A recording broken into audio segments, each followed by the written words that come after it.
Episode 105। और क्या हालचाल, सब बढ़िया। तो बिना किसी देरी के शुरू करते हैं। तो जैसे कि आपने पिछले एपिसोड में देखा था कि जो हमारा जान था ना, वो एक दो अटैक कर देता है। कौन से? यहाँ पर एक चौथे नंबर का बुड्ढा था उसके ऊपर, लेकिन ये चौथे नंबर का बुड्ढा चलता है तो हमारे जान के अटैकों से ऐसे घंटा भी फर्क नहीं पड़ रहा था। हमारे जान समझ जाते हैं कि सामने वाले बोले जाए तो चौथे नंबर के बुड्ढे को हराने के लिए उसे शायद अब अपने जो उसके पास इमोर्टल वर्ल्ड है ना, उसका इस्तेमाल करना पड़ेगा। हमारे जान चलता है तो यहाँ पर एक चिड़िया को बाहर निकाल लेता है, जिसके ऊपर एक ग्रे कलर की होली फ्लेम जल रही थी। मतलब कि लोगों के लिए नॉर्मल फ्लेम है, लेकिन हमारे जान के लिए जो होली फ्लेम है, होली फ्लेम जल रही थी। अब जैसी और हाँ और अब आगे अब जैसी ये चिड़िया निकलती है ना, तो यहाँ पर सभी के सभी लोग हैरान हो जाते हैं। अब इतने में ये चौथे नंबर का बुड्ढा चलता है तो एक पावरफुल अटैक बनाता है और हमारी जान की ओर शूट कर देता है। और ये बुड्ढे का अटैक था ना, ये एक सांप की तरह लग रहा था जो कि पानी से बना हुआ था। अब जब दोनों का कोलिजन होता है ना, इस चिड़िया का और इस पानी वाले स्नेक का, तो एक धमाका होता है। लेकिन हमारी जान की जो चिड़िया थी ना, वो एक इमोर्टल वर्ल्ड थी। इसके अलावा उसकी जो पावर है ना, वो भी एक होली फ्लेम की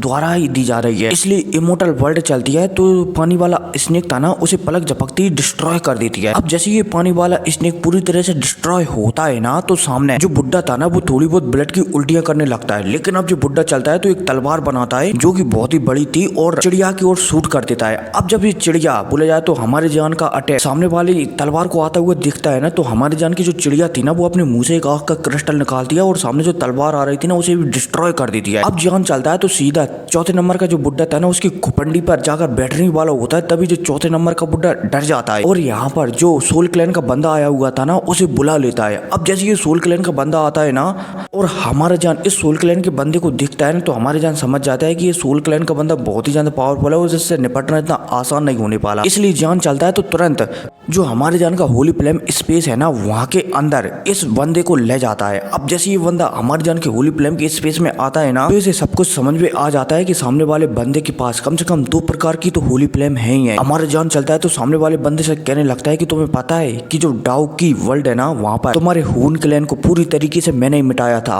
और मैं डाउडी वर्ल्ड में भी जो हून कबीला है ना, उसका नामो निशान मिटा दूंगा। अब भाई साहब जब हमारा जान एक कहता है ना, तो सामने वाला सोल क्लैन का बंदा था ना, वो भी हैरान हो जाता है कि यही वो बंदा है जिसकी वजह से उनके जो लीडर है ना, वो हमेशा इतने परेशान रह रहे हैं कुछ समय से। शायद इस बंदे ने डाउ की वर्ल्ड में हमारे पूरी की पूरी हून क्लैन की ब्लड लाइन को ही समाप्त कर दिया। अब भाई साहब इसके बाद इनके बीच थोड़ी बहुत और बहस होती है और हमारे जान चलता है तो सीधा एक पावरफुल हमला, जो कि सबसे ज्यादा पावरफुल हमला है ना हमारे जान का, 3 होली फ्लेम को मिलाकर सामने वाले बंदे पर करना। हमारे जान चलता है तो सीधा उसी को बनाने लगता है, क्योंकि हमारे जान जानता है कि पहले जुआनलिन कॉन्टिनेंट में उसने जब ये हमला बनाया था ना, उस समय हमारे जान बहुत ही ज्यादा कमजोर था। इसलिए हमारे जान को बनाने में उस समय बहुत ही ज्यादा परेशानी आ रही थी। लेकिन हमारे जान अब डाउ जियान के 2 स्टार पर पहुंच गया ना, तो उसे अब शायद इतना ज्यादा मुसीबत झेलनी ना पड़े इस हमले को बनाने में। हमारे जान चलता है तो इस हमले को तैयार करने लगता है और पलक झपकती 3 होली फ्लेम को मिलाकर और एक आधी होली फ्लेम को मिलाकर, क्योंकि हमारे जान के पास होली फ्लेम का एक पत्ता था जिसकी वजह से हमारे जान पूरी होली फ्लेम के पास पहुंच सकता था।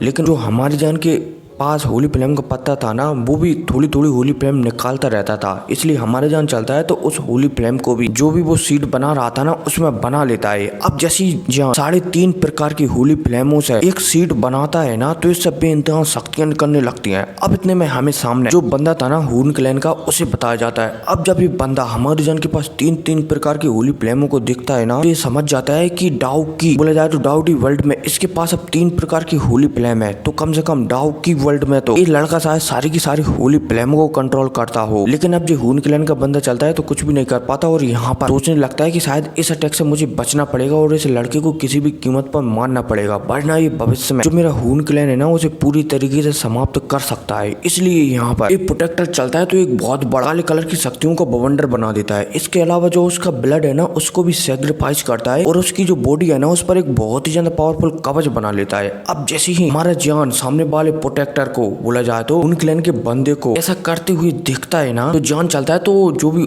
अपन आशे से कमल कहेंगे, ठीक है ना। लाकी जी कमल नहीं है और कुछ है, लेकिन अपन आशे से कमल ही कहेंगे। जान चलता है तो कमल को आगे बीच देता है। अब जैसे ये कमल आगे जाता है ना, तो ये सीधा जो सामने वाले बंदे ने हून क्लैन के बंदे ने धुंध बनाई थी ना, बवंडर बनाया था ना काले कलर का, उसमें घुस जाता है। अब जैसे ये बवंडर में घुसता है ना, तो ये जोरों शोरों से बवंडर में घूमने लगता है और जो बवंडर की काली कलर की शक्तियां थी ना, उन्हें नष्ट करने लगता है। इतने में हमारी जान के इस पर 3 लेयर चढ़ी हुई थी। जान चलता है तो इस पर पहली लेयर को ब्लास्ट करवा देता देता है। अब जैसी ब्लास्ट होती है ना पहली लेयर, तो ये बवंडर चलता है तो पूरी तरह से नष्ट हो जाता है। अब इतने में हमारी जान का कमल चलता है तो दोबारा से आगे बढ़ने लगता है और सीधा जो हून क्लैन के बंदे ने अपने ब्लड से यहाँ पर जो कवच बनाया था ना उससे टकराने लगता है। लेकिन ये कवच था ना एक ब्लड लाइन वाला कवच था, इसलिए ये बहुत ही ज्यादा मजबूत था, इसलिए हमारी जान का कमल इसे तोड़ नहीं पा रहा था। इसलिए अब हमारी जान चलता है तो एक साथ जो उसके ऊपर बोला जाए तो कमल के ऊपर दो और कब्रें चढ़ी हुई है ना उन्हें ब्लास्ट करवा देता है। अब जैसे ये दोनों भी कमल की कब्रें ब्लास्ट होती है ना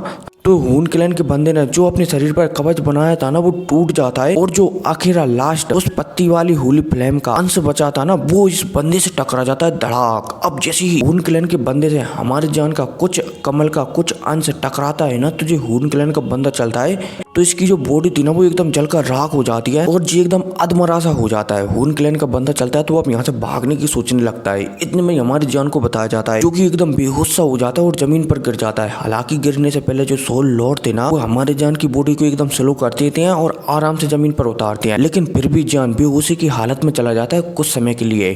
सोल लॉर्ड चलते हैं तो कहने लगते हैं कि टेंशन मत लो, ये बंदा मेरे हाथों से बचकर तो बिल्कुल भी नहीं जा सकता। अब भाई साहब जैसे यहाँ पर हमारे जान के होली स्पेस के अंदर सोल लॉर्ड भी प्रकट होते हैं ना तो जो हून क्लैन का बंदा है ना वो डर जाता है कि सोल लॉर्ड चलते हैं तो हून क्लैन के बंदे से ज्यादा बात नहीं करते और सीधा इसमें एक मुक्का जड़ देते हैं। अब जैसे ही इसमें एक मुक्का जड़ते हैं ना तो जो हून क्लैन के बंदे की आत्मा थी ना वो बुरी तरीके से डैमेज हो जाती है और तो और जी एकदम मरने की ताकत में आ जाती है। इतने में हमारे जान को भी बताया जाता है जिसे सोल लॉर्ड चलते हैं तो थोड़ा बहुत रिकवर करने के लिए अपनी पावर देते हैं जिस वजह से जान तुरंत की तुरंत रिकवर कर जाता है। अब यहाँ पर सोल लॉर्ड हून क्लैन के बंदे को मारने वाले होते हैं तभी जान चलता है तो सोल लॉर्ड को रोक लेता है कि रुको, इसे काफी कुछ पता होगा हून क्लैन के बारे में, इसलिए मैं सब कुछ पर्सनल जानकारी लेना चाहूंगा। अब जैसे ही सोल लॉर्ड जान की बात सुनते हैं ना तो वो हाँ में से रिला देते हैं। अब इतने में जान चलता है तो पहले तो इससे नॉर्मल तरीके से पूछता है, लेकिन हून क्लैन का बंदा चलता है तो कुछ भी नहीं बताता। हमारे जान चलता है तो अपनी आत्मा को इसके अंदर भेज देता है। अब जैसे इसके अंदर भेजता है ना हमारे जान अपनी आत्मा को तो एक बैरियर लगा हुआ दिखता है जिसमें की सारी जानकारी थी। हालांकि थोड़ी बहुत 19-20 जानकारी हमारी जान को मिल जाती है, मतलब कि 100 में से 1% जानकारी ठीक है हमारी जान को मिल जाती है, लेकिन जो हून क्लैन के बंदे के दिमाग के ऊपर जो कवच चढ़ा हुआ था ना उसमें क्रैक आने लगते हैं। अब जैसे इसमें क्रैक आते हैं ना तो हमारी जान की आत्मा जो कि इस कवच के बाहरी थी जान समझ जाता है कि शायद इसका जो दिमाग का अंदरूनी हिस्सा है ना जिसमें याददाश्त भरी जाती है वो शायद कोई ब्लास्ट करवा रहा है। इसलिए जान चलता है तो तुरंत अपनी आत्मा को बाहर निकाल लेता है और हून कबीले का मेंबर है ना उससे दूर हो जाता है। अब इतने में जो हून कबीले की मेंबर की आत्मा चलती है तो यहाँ पर ब्लास्ट हो जाती है बड़ा। अब जैसे ये ब्लास्ट होती है ना तो जान हैरान हो जाता है। अब इतने में सोल लॉर्ड चलते हैं तो यहाँ पर बताने लगते हैं कि जान तुम इस बंदे से इतनी आसानी से सारी इन्फॉर्मेशन नहीं निकलवा सकते। हालांकि 1-8% तुमने इन्फॉर्मेशन निकाल ली हुई, लेकिन जो हून क्लैन के बंदे होते हैं ना उसके बड़े लोग मतलब की पावरफुल लोग हमेशा छोटे लोगों पर उनके दिमाग पर एक सील चढ़ा कर रखते हैं ताकि अगर कोई जबरदस्ती उनकी मेमोरी को छानना भी चाहे ना तो भी ना छान पाए, और अगर उसने ऐसे जबरदस्ती करने की कोशिश भी की ना तो वो उस बंदे की जो आत्मा का अंश है ना जिसके अंदर इंफॉर्मेशन है वो भी ब्लास्ट कर दी जाती है, जिस वजह से वो बंदा भी मारा जाता है और साथ ही साथ उसकी इंफॉर्मेशन भी नष्ट हो जाती है। अब जैसे हमारे जान यहाँ पर सोल लॉर्ड की बात सुनता है ना तो वो समझ जाता है। सोल लॉर्ड चलते हैं तो और भी बताने लगते हैं कि जान तुम्हें पता है कि जो डाउडी वर्ल्ड है ना इसमें 2 प्रकार के हून क्लैन पाए जाते हैं। जो बड़ा वाला हून क्लैन है ना वो छोटे वाले हून क्लैन को कंट्रोल करता है। जैसे आप लोगों ने डाउ की वर्ल्ड में देखा था ना कि एक होल ऑफ सोल था और एक हून क्लैन था, तो जो हून क्लैन है ना वो हमेशा होल ऑफ सोल को कंट्रोल करता था। तो ऐसा ही इस वर्ल्ड में भी है ठीक है, एक होल ऑफ सोल है और एक हून क्लैन है, 2 प्रकार के बंदे हैं ठीक है। आगे बढ़ते हैं। अब थोड़ी बहुत और जानकारी लेने के बाद हमारे जान चलता है तो अपने होली फ्लेम के स्पेस से बाहर आ जाता है। अब जैसे हमारे जान बाहर आता है ना तो जो यूटियान था ना वो हमारे जान को देखकर हैरान हो जाता है। उसे तो लगा था कि वो सोल क्लैन का बंदा है ना वो शायद जान को खत्म कर डालेगा। यूटियान चलता है तो वो की फैमिली के लीडर से यहाँ पर लड़ रहा था। यूटियान चलता है तो की फैमिली के लीडर पे एक पावरफुल हमला करता है और थोड़े समय के लिए जान के पास आकर जान से पूछने लगता है कि तुम ठीक हो क्या। हमारे जान चलता है तो कह देता है कि हाँ मैं एकदम ठीक हूँ। यूटियान चलता है तो पूछने लगता है कि उस सोल प्रोटेक्टर का क्या हुआ। जान चलता है तो बता देता है कि वो मेरे हाथों से मारा गया। अब भाई साहब जब यूटियान ये सुनता है ना तो वो हैरान हो जाता है कि क्या तुमने एक डाउ जियान के 3 स्टार वाले हाई लेवल के बंदे को खत्म कर दिया। जान चलता है तो हमें से रिला देता है। अब इतने में हमें जो की फैमिली का लीडर था ना उसे बताया जाता है कि फैमिली के लीडर ने भी जान की बात सुन ली थी और तो और की फैमिली के लीडर के पास एक टोकन था जो कि वो सोल प्रोटेक्टर ने ही की फैमिली के लीडर को दिया था। ये टोकन चलता है तो ये भी टूट जाता है। अब जैसे ये टोकन टूटता है ना तो की फैमिली का लीडर चलता है तो वो समझ जाता है कि जान एकदम सही कह रहा है, उसने जो सोल प्रोटेक्टर था ना उसे मार डाला है। अब की फैमिली का लीडर चलता है तो यहाँ पर एक बम फोड़ता है बढ़ाओ, इससे चारों तरफ धुआं ही धुआं हो जाता है। की फैमिली का लीडर चलता है तो यहाँ से 9-11 हो जाता है। हालांकि जाने से पहले जो यू टियान था ना उसने की फैमिली के लीडर को बुरी तरीके से जख्मी कर दिया था। हालांकि वो भी जख्मी हो गया था लेकिन उसने की फैमिली के लीडर को ज्यादा जख्मी कर दिया था। की फैमिली का लीडर चलता है तो यहाँ से भाग जाता है। अब की फैमिली के लीडर के भागने के बाद यू टियान वगैरह चलते हैं तो वो भी यहाँ से निकल जाते हैं। बोले जाए तो जो स्पेस की मरम्मत करने के लिए आए थे ना यू टियान वगैरह, वो भी जान के साथ यहाँ से निकल जाता है। अब जैसे ये बाहर निकल कर आते हैं ना तो यू टियान की दोनों लड़कियां थी ना वो सामने खड़ी हुई थी।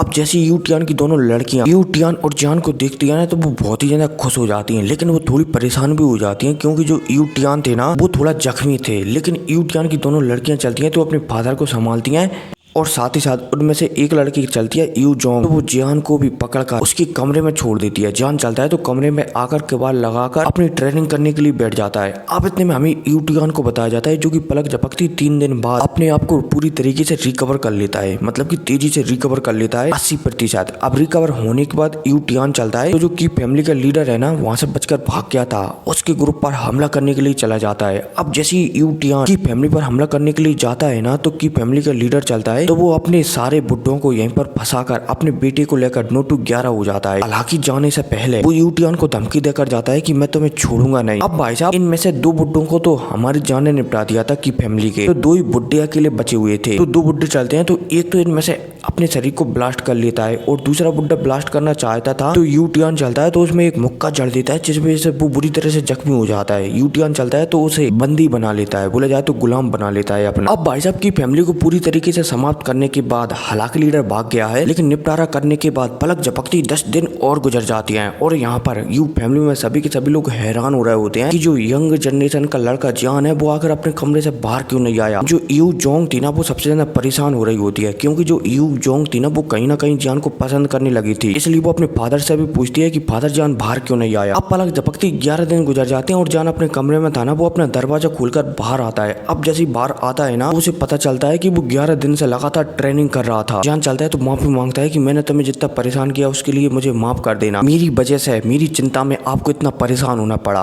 अब भाई साहब हमारी जान की ऐसी बातें सुनकर यहाँ पर सभी के सभी लोग हंसने लगते हैं कि ये लड़का कितने ज्यादा शरीफ है। इतने में यहाँ पर यू टियान चलते हैं तो बताने लगते हैं कि जो डोंग घोस्ट सिटी में कंपटीशन होने वाला है ना वो बहुत ही जल्द होने वाला है, इसलिए तुम्हें निकलना पड़ेगा यहाँ से अगर तुम्हें उस कंपटीशन में हिस्सा लेना है तो। और जान मेरी दोनों बेटियां भी तुम्हारे साथ जाएंगी इसलिए इनका ख्याल रखना। अब जैसे हमारा जान यू टियान की बात सुनता है ना तो वो हमें से रिला देता है कि ठीक है। अब इसी के साथ सीन शिफ्ट होता है और पर हमें जान यू टियान और जो दोनों लड़कियां थी ना यू जोंग और यू रान मतलब कुछ लोगों को बताया जाता है। यहाँ पर यू जोंग चलती है, अब पता नहीं यू जोंग के पास था या फिर यू रान के पास। यू जोंग चलती है तो वो एक स्क्रॉल निकालती है और स्क्रॉल निकालती ही यहाँ पर कुछ फॉर्मेशन बनाती है। फॉर्मेशन बनाती है तीनों यहाँ से गायब हो जाते हैं। हमारा जान यू रान और यू जोंग और जो स्पेस था ना उसके अंदर रह जाते हैं। अब यहाँ पर आने के बाद एक नाव आती है, बोला जाए तो यू जोंग चलती है तो एक नाव निकालती है और इस नाव की मदद से जी आगे जाने लगते हैं। बोले जाए तो इसमें बैठकर जी आगे जाने लगते हैं। अब जैसे जैसे जी आगे जाते रहते हैं ना और हाँ जो नाव है ना वो बहुत ही ज्यादा आलीशान है, उसमें अलग अलग कमरे। अब जी आगे जाने लगते हैं। अब जैसे जैसे जी आगे जा रहे होते हैं ना तो हमारी जान को बताया जाता है जो कि एक जगह पर बैठकर कुछ सोच रहा होता है। इतने में यू जोंग चलती है तो वो हमारी जान के पास आती है और जान से पूछने लगती है कि क्या सोच रहे हो। जान चलता है तो बताने लगता है कि कुछ मेरी पर्सनल प्रॉब्लम है जिन्हें मुझे सॉल्व करना है। अब भाई साहब यू जोंग जैसी ये सुनती है ना तो उसके चेहरे पर मुस्कुराहट आ जाती है। यू जोंग चलती है तो जान से कहने लगती है कि मुझे पता है कि तुम घोस्ट वर्ल्ड की नहीं हो। अब जैसे ही यू जोंग कहती है ना तो हमारे जान हैरान हो जाता है कि इसने कैसे पहचान लिया। ये लड़की चलती है तो कहने लगती है कि चिल रखो, मैं इस बात को किसी को भी नहीं बताऊंगी, मेरा भी एक सीक्रेट है। जो हमारी यू फैमिली है ना वो भी घोस्ट वर्ल्ड की नहीं है, लेकिन जो ह्यूमन कॉन्टिनेंट है ना उसमें हमें रहने के लिए अच्छी जगह नहीं मिली, इसलिए हम यहाँ घोस्ट वर्ल्ड में रहने के लिए आ गए थे। हमारा जान चलता है तो रात की सांस लेने लगता है कि चलो, वरना इस लड़की को भी उसे ठिकाने लगाना पड़ा। अब इतने में लड़की चलती है तो थोड़ी बहुत और बातचीत करती है कि जो मेरी यूरान बहन है ना वो दिल की बहुत ही ज्यादा अच्छी है, ऐसा वैसा जे वो बात करने लगती है। हमारा जान चलता है तो वो भी इस लड़की से बात कर अपने दिल को थोड़ा सा हल्का महसूस करने लगता है। अब ये लड़की चलती है तो अपने कमरे में चली जाती है। हमारा जान चलता है तो वो भी अपने कमरे में चला जाता है और यहाँ पर बेड पर सोकर आराम करने लगता है। अब पलक झपकती कुछ दिन और गुजर जाते हैं और जिन्हें जहाँ पर पहुंचना था ना, डोंग घोस्ट सिटी में, वहाँ पर पहुंच जाते हैं। अब जैसे ही यहाँ पर पहुंचते हैं ना, तो यहाँ पर हमारे जान को बहुत ही ज्यादा अजीब सी एनर्जी महसूस होती है। इतनी में जो यू रान और यू जोंग थी ना, तो उन्हें एक बंदा जानता था यहाँ पर, और इस बंदे का नाम था मू यू। अब जैसे ये दोनों लड़कियों को मू यू दिखता है ना, तो ये दोनों लड़कियां चलती हैं तो ये भी बहुत ही ज्यादा खुश हो जाती हैं, और जो मू यू चलता है ना, वो भी बहुत ही ज्यादा खुश हो जाता है। मू यू चलता है तो वो दोनों लड़कियों से पूछने लगता है कि तुम्हारे फादर कैसे हैं। यू जोंग चलती है तो बताने लगती है कि हाँ, मेरे फादर एकदम ठीक हैं और वो हमेशा आपकी बात करते रहते हैं। एक बंदा चलता है तो यहाँ पर बताने लगता है, मू यू चलता है तो यहाँ पर बताने लगता है कि इस बार जो कॉम्पिटिशन होने वाला है ना, वो थंडर सिटी बोले जाए तो थंडर रियल्म के अंदर होने वाला है। अब जैसे हमारा जान यहाँ पर थंडर रियल्म नाम सुनता है ना, तो उसे समझ में आ जाता है कि जो सोल लॉर्ड है ना, उन्होंने कहा था कि जो थंडर रियल्म है ना, वो बहुत ही ज्यादा खास रियल्म है और इसमें बहुत ही ज्यादा पावरफुल लोग भी रहते हैं जो वेपन के रूप में जाए तो जो वेपन रहते हैं ना, उन्हें सबसे ज्यादा पावरफुल बनाने में मदद करते हैं। हमारा जान चलता है तो मू यू से पूछने लगता है कि जो थंडर रियल्म है ना, उसका जो लीडर है वो कितना ज्यादा पावरफुल है। अब जैसे यहाँ पर हमारा जान पूछता है ना, तो मू यू थोड़ा हैरान हो जाता है, लेकिन मू यू चलता है तो यहाँ पर बताने लगता है कि जो थंडर रियल्म का लीडर है ना, वो बहुत ही ज्यादा पावरफुल है, और तो और जो वो वेपन बनाता है ना, वो भी एकदम टॉप लेवल के बनाता है। हमारे जान समझ जाता है कि शायद उससे मिलना पड़ेगा। अब इतने में यहाँ पर मू यू चलता है तो एक स्क्रॉल को बाहर निकालता है और इसे फाड़ देता है। अब जैसे ये स्क्रॉल फटता है ना, तो इससे एक चील निकलता है। अब जैसे ये चील निकलता है ना, तो ये चारों के चारों बंदे चलते हैं, तो इस चील पर बैठकर जो थंडर रियल्म है ना, बोला जाए तो थंडर सेक्ट है ना, वहाँ की ओर निकल जाते हैं। मू यू चलता है तो थंडर सेक्ट के बारे में बहुत कुछ बताने लगता है। ये थंडर सेक्ट है ना, ये घोस्ट वर्ल्ड के 5 सेक्टों में से एक है और इसे बहुत ही ज्यादा खास माना जाता है, क्योंकि इनकी सिटी है ना, जो बहुत ही ज्यादा हाई लेवल की सिटी है और इनमें तुम्हें हर चीज उपलब्ध मिल सकती है। अब भाई साहब बात करते करते मू यू चलता है थंडर सिटी में आ जाता है, बोले जाए तो थंडर रियल में आ जाते हैं। अब जैसे यहाँ पर आते हैं ना, तो एक सिटी में पहुंच जाती हैं जी। अब जैसे हमारा जान इस सिटी को दिखता है ना, तो वो हैरान हो जाता है, क्योंकि ये सिटी जो जुआनलिन सिटी थी ना, उससे भी 10 गुना ज्यादा बड़ी थी। जान चलता है तो इस सिटी की आलीशानता को देखकर थोड़ा सा हैरान हो जाता है। अब यहाँ पर मू यू चलता है तो तीनों बंदों को लेकर जो कॉम्पिटिशन के फॉर्म भरे जा रहे थे ना, बोला जाए तो जहाँ से इस कॉम्पिटिशन में हिस्सा लिया जाएगा, तो कुछ कागजी कार्रवाई की जाती है ना, वहाँ पर पहुंच जाते हैं। अब जैसे यहाँ पर पहुंचते हैं ना ये सभी के सभी लोग, तो जो मू यू था ना, उसकी मुलाकात एक और बंदे से होती है और इसका नाम होता है डू यू। डू यू चलता है तो मू यू से कहने लगता है कि आप यहाँ पर स्वयं क्यों आ गए। मू यू चलता है तो बताने लगता है कि ये 4 बंदे तुम मेरे पीछे देख रहे हो ना, ये मेरे लिए बहुत ही ज्यादा खास है, और ये 3 बंदे दिख रहे हो ना, ये मेरे लिए बहुत ही ज्यादा खास है, इसलिए मैं यहाँ पर आया हूँ स्वयं। डू यू चलता है तो हाँ में से रिला देता है और इन चारों को, मू यू को, यू जोंग, यू रान और हमारे जान, चारों को लेकर जाने लगता है और एक मतलब की महल टाइप का बना हुआ था यहाँ पर आ जाता है। अब जैसे यहाँ पर आता है ना, तो डू यू चलता है तो मू यू को यहीं पर रुकने के लिए कह देता है कि आप यहीं पर आराम करो, मैं इन सभी की कागजी कार्रवाई करवा कर तुरंत वापस लाता। अब भाई साहब मू यू चलता है तो हाँ में इससे रिला देता है और डू यू चलता है तो यू जोंग, यू रान और हमारी जान को लेकर अंदर चला जाता है। अब जैसे ये अंदर आते हैं ना, तो इनकी मुलाकात एक और बंदे से होती है जो कि जी कागजी कार्रवाई कर रहा था और इसका नाम होता है डुआन फैन। अब जैसे डुआन फैन 3 और बंदों को यहाँ पर आता हुआ देखता है ना, तो उनके साथ जो बंदा आया था ना, डू यू, उनसे पूछने लगता है कि कहाँ से आए हैं। डू यू चलता है तो डुआन फैन को बताने लगता है कि ये मू यू के द्वारा यहाँ पर लाए गए हैं। अब जैसे ही डुआन फैन यहाँ पर मू यू का नाम सुनता है ना, तो उसके चेहरे पर मुस्कुराहट आ जाती है कि चलो अब इनका अच्छी तरीके से टेस्ट लिया जाए। हालांकि जो डुआन फैन था ना, वो मू यू से जलता नहीं था, लेकिन वो चाहता था कि वो उससे आगे निकले, मतलब कि दोनों के दोनों दोस्त थे वैसे, लेकिन दोस्ती में रहती है ना कि मैं तुझसे आगे हूँ, मैं तुझसे आगे हूँ, ऐसा था कुछ। डुआन फैन चलता है तो यहाँ पर अपनी सोल पावर को रिलीज करता है और तीनों पर दबाव डालने लगता है, लेकिन हमारा जान चलता है तो पलक झपकती डुआन फैन की जो भी दबाव था ना, उसे नलीफाई कर देता है। अब भाई साहब ये देखकर डुआन मुंह के चेहरे पर प्रसन्नता छा जाती है कि इंटरेस्ट है। डुआन फैन चलता है तो तुरंत तीनों के सामने प्रकट होता है और हमारे जान की ओर दिखता है और जान से पूछने लगता है कि अच्छा तुम हो जिसने मेरे पावर को सप्रेस किया है। खैर कोई नहीं, चलो टेस्ट दे देती है। अब यहाँ पर यू जोंग चलती है तो वो आगे बढ़ती है और जो डुआन फैन है ना, उसे बताने लगती है कि मैं यू जोंग, मेरी पावर है डाउ जान के 2 स्टार के लो लेवल पर। अब जैसे यहाँ पर यू जोंग एक कहती है ना, तो डुआन मुंह प्रसन्न हो जाते हैं। डुआन मुंह चलती है तो एक क्रिस्टल को बाहर निकालते हैं और कहने लगते हैं कि इससे हाथ लगाओ। यू जोंग चलती है तो इससे हाथ लगाती है। अब जैसे क्रिस्टल से हाथ लगाती है ना यू जोंग, तो क्रिस्टल चमक उठता है। डुआन डुआन फैन चलते हैं तो 5 अंक दे देते हैं। तुम्हारी जो डाउकी है ना वो बहुत ही ज्यादा प्योर है, 5 अंक लाया। हालांकि इतनी भी प्योर नहीं है लेकिन ठीक है। यू जोंग चलती है तो वो पीछे हट जाती है। अब इतने में यू रान चलती है तो वो आगे बढ़ती है और यहाँ पर कहती है कि मेरा नाम यू रान है और मैं डाउ जियान के 2 स्टार के हाई लेवल पर हूँ। अब जैसे ही यहाँ पर डुआन फैन ये सुनते हैं ना तो वो भी प्रसन्न हो जाते हैं कि इंटरेस्ट है। ये लड़की चलती है, यू रान चलती है तो टोकन से हाथ लगाती है और टोकन से हाथ लगाती है इसकी जो डाउकी की प्योरिस्टता थी ना वो रैंक 6 बताने लगती है। डुआन फैन चलते हैं तो इस लड़की की थोड़ी बहुत तारीफ कर देती है कि बहुत अच्छे, तुम अपनी डाउकी को और भी ज्यादा शुद्ध बना सकती हो। अब इतने में जान चलता है तो जान भी आगे बढ़ता है। डुआन फैन चलते हैं तो वो उससे नाम पूछने लगते हैं। जान चलता है तो नाम बता देता है कि मेरा नाम जान है और मैं डाउ जान के 2 स्टार के लो लेवल पर हूँ। अब जैसे ही यहाँ पर डुआन फैन ये सुनते हैं ना तो और भी बताने लगते हैं कि और कुछ। जान चलता है तो बता देता है कि मैं एक एल्पिनिस्ट भी हूँ। डुआन फैन चलते हैं तो पूछने लगते हैं कि किस प्रकार के एल्पिनिस्ट जाए तो एल्पिनिस्ट में तुम्हारी रैंक क्या है। हमारा जान चलता है तो पूछने लगता है कि क्या ये बताना जरूरी है। डुआन फैन चलते हैं तो कह देते हैं कि हाँ बिल्कुल जरूरी है। जान चलता है तो बता देता है कि मैं इमोर्टल लेवल के 3rd ग्रेड का एल्पिनिस्ट हूँ। अब जैसे ही डुआन फैन ये सुनते हैं ना तो वो थोड़े हैरान हो जाते हैं कि क्या 3rd ग्रेड का एल्पिनिस्ट। हालांकि डुआन फैन के अलावा यहाँ पर जो डू यू था ना वो भी हैरान हो जाता है, साथ ही साथ यू जोंग और यू रान वो भी हैरान हो जाते हैं कि क्या ये लड़का इतना ज्यादा पावरफुल एल्पिनिस्ट है। अब यहाँ पर हमारा जान चलता है तो उस टोकन पर हाथ रखता है। अब जैसे ये टोकन पर हाथ रखता है ना तो एक ही बार में यहाँ पर इसके जो 9 कलर थे ना वो प्रकट हो जाते हैं। अब जैसे ये प्रकट होते हैं ना 9 के 9 कलर तो जान हैरान हो जाता है। जान चलता है तो अपनी पावर को सप्रेस करने लगता है लेकिन जो क्रिस्टल था ना उसमें हमारे जान की थोड़ी सी होली फ्लेम की पावर भी जा चुकी थी, इसलिए क्रिस्टल चलता है तो ब्लास्ट हो जाता है। अब जैसे ये क्रिस्टल ब्लास्ट होता है ना तो यहाँ पर जो डुआन फैन था ना वो भी हैरान हो जाता है। हालांकि वो प्रसन्न भी हो जाता है कि ये लड़का डाउडी लेवल के 3rd ग्रेड का एल्पिनिस्ट है, इसका मतलब इसके पास जरूर कोई पावरफुल फायर होगी। अब जो यहाँ पर डुआन फैन चलता है तो हमारी जान का जो कागज था ना उस पर एल्पिनिस्ट के बारे में भी लिख देता है। साथ ही साथ हमारे जान ने जो 10 रैंक का बोला जाए तो 10 अंक प्राप्त किए हैं ना उस क्रिस्टल के थ्रू अपनी डाउकी से उसे भी लिख देता है। अब इसके बाद यहाँ पर इनका टेस्ट खत्म होने के बाद डू यू चलता है तो यहाँ से इन्हें ले जाता है। अब इतने में हमें दोबारा से डुआन फैन को बताया जाता है जो कि हमारी जान के कागज को हाथ में ले हुआ था और खुद सोच रहा था। डुआन फैन चलता है तो यहाँ से तुरंत निकल जाता है और इसे निकलने के साथ मैं भी निकल रहा हूँ। खैर कोई नहीं, मिलते हैं अगली वीडियो में। टेक केयर और हाँ चैनल को सब्सक्राइब कर देना, ठीक है। तो मिलते हैं अगली वीडियो में। Take care.